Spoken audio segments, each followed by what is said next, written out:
Jake DeBrusk isn't going anywhere, Bruins fans. This is Ian McLaren, host of Locked On Boston Bruins, and the forward has officially rescinded his trade request, according to TSN's Ryan Rishaug.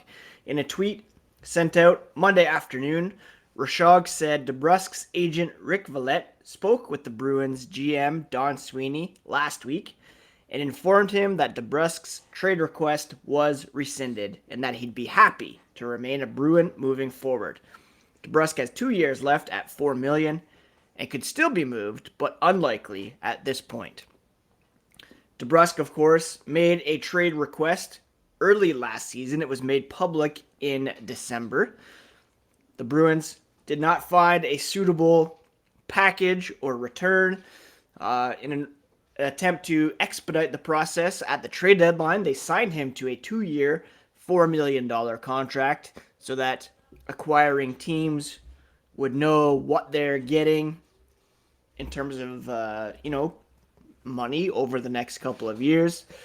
Despite that contract certainty, they still didn't find a trade that worked. DeBrusk, meanwhile, was put up on the first line by then head coach Bruce Cassidy, and he had a very good season in the end, scoring 25 goals. DeBrusk now will be a mainstay in the Bruins' top 9, whether or not he takes that top spot under head coach Jim Montgomery remains to be seen. But it's interesting to note that it's believed part of the reason Cassidy was fired was his communication skills with some younger players. We all know DeBrusk struggled during COVID with mental health and just, actual COVID as well. And it's possible that DeBrusk was one of the players that Cassidy's message wasn't getting through to. And it's interesting now that the trade request is formally rescinded just a couple days after new head coach Jim Montgomery is brought on board.